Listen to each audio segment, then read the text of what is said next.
to edition 135 of Drive With Me. Returning guest, love of my life, Melissa. Thanks for having me. Back to your question. Yeah, I was waking up before. It is 9:57. I was telling Melissa about I did want to go earlier, but I woke up and I was like, I need more sleep. And I figured you would have wanted more sleep too. So Yeah. but let them know why I would want to do that. Normally I'm a big early morning person, but why did I want to sleep in today? Because we went out last night. And what did we do? We went dancing. I told your mom about it this morning. She was like, what were you guys up to? I was like, we went dancing. I was like, I don't know how to say it in Spanish, but we've been dancing to house music. like electronic-y kind of. She's like, oh, okay. Yeah, I don't think she would understand. Yeah. The concept of that. Yeah, we went to Move to Move. Yeah. Move to Move, right? Yeah. That's the. They do shows in Austin, Atlanta, and Houston. I think it started with like Atlanta, and then they expanded it to Houston, and they further expanded it to Austin. So they might be trying to pick up more cities. Yeah, and to clarify, it's an organizer that rents out like really small venues for cheaper tickets and more underground DJs. House DJs to be exact. And you pull up and you just groove. You just move. I liked it. It's pretty chill. I always enjoy the house music. Like that wasn't all crazy. Or super packed. Yeah. Had my own little spot. It was pretty chill.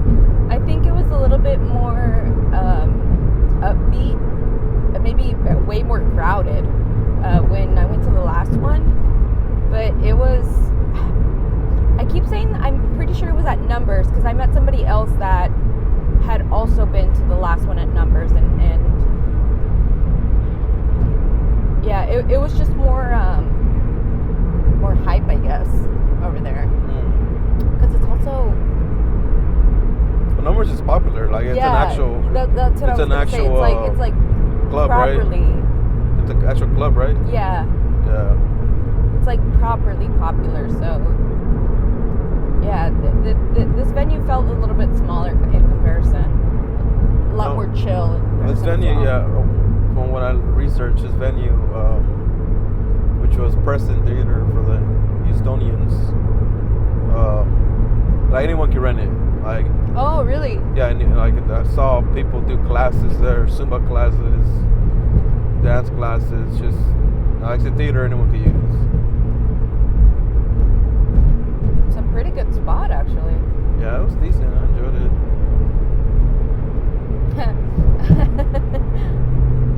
I almost fell on the back side of the stage. That stage had everyone tripping, literally. No, because the setup was so fucking wonky. So like they had a ramp along the backside to where you could enter, but there was a little bit of a gap between where the ramp was and where the stage was. So it's like there's like a gap right there where people could trip, right? And not only that, but the back side of it, they had like one of those curtains, and so if you look at it really quickly, you think it's a solid wall. It was like a pretty like I don't know how, like it's a thick fabric. You look at it really quickly, you think that you're safe, and all of a sudden you're like, whoa, I'm falling. Yeah, Jesus. And that's what happened to me. Leaned against the visible wall. Yeah.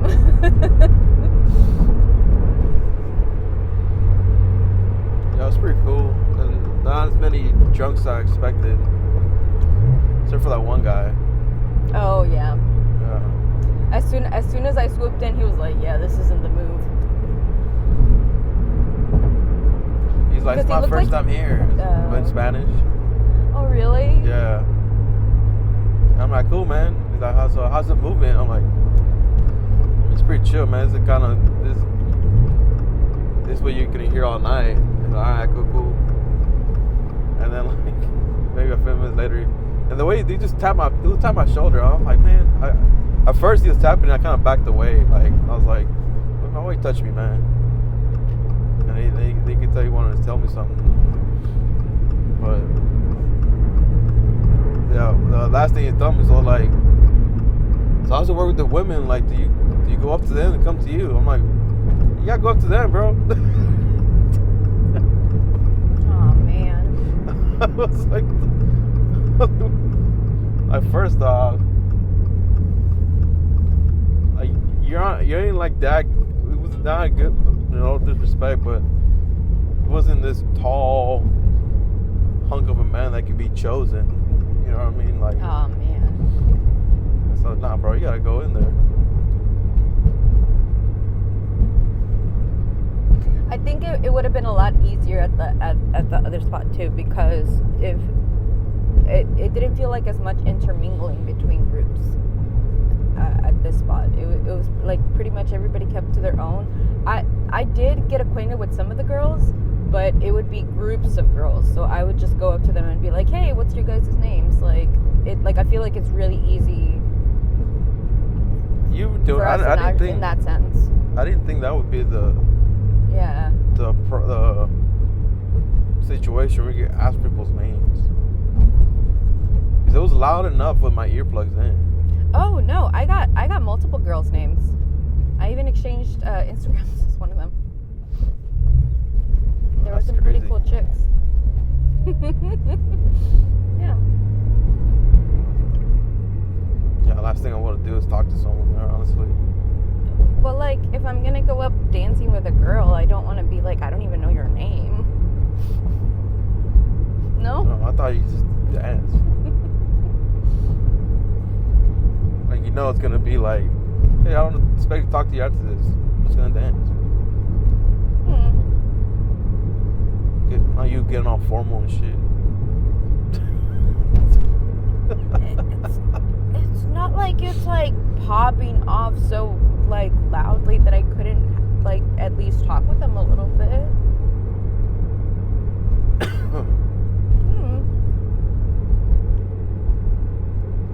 Yeah, it's you, I guess. Well, I guess maybe it's not different because you're behind the speakers. Oh, you know what? That's probably why. Because I was thinking, I was like, it wasn't that loud, like to where we couldn't have a conversation. We weren't like repeatedly we weren't asking each other to repeat our sentences or anything like that. So it's probably why. Yeah, I couldn't imagine doing that in the front. I liked it though, because it was loud, like in the sense that you can't. I wouldn't be able to have a conversation like this in there. Or I wouldn't care 100%. to have a conversation. I would have been like, dude, I can't hear you. Like, I don't care to talk to you, anyone. Nah. That's valid. That's valid. That's reasonable. No, but it was so sweet because one of the groups of girls that I came up to, I also asked them, I was like, how old are you guys? Like, damn. And one of them was like, oh, I'm 27. And I was like, oh, that's a good age, like about to turn 28. They were like, how old are you? And I was like, oh, I'm 30. And they were like, yes, I can't wait to be 30. And I was like, that was me, bitch. I couldn't wait to be 30. What the fuck? And now I am 30. Then I said they can't wait to be 30? Yeah. Huh. That used to be me. From like the age of 27 through when I finally did turn 30, I was like, I just can't wait to be 30 because there's a little bit of a letting go that happens with turning 30 that there were so many more things that improved within my life after I had that, I don't know, that mentality shift.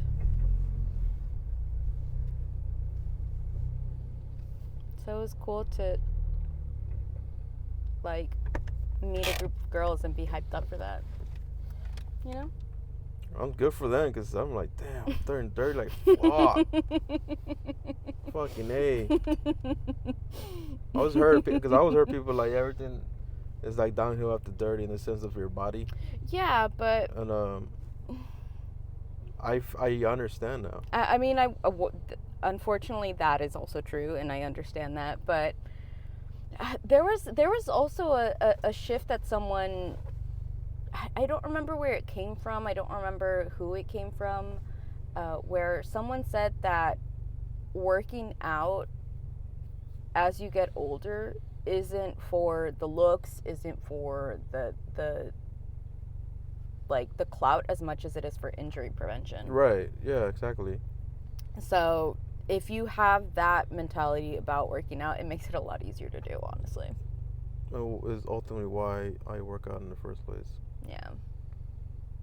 There's a lot. I feel like there's a lot. There's been a lot of situations where I would have injured myself had I not already trained my body to move that way. Yeah. And unfortunately, I'm starting from ground up in that sense. So I definitely feel the ways in which my body feels better from moving it actively. And it's just a matter of going it from there. Cool.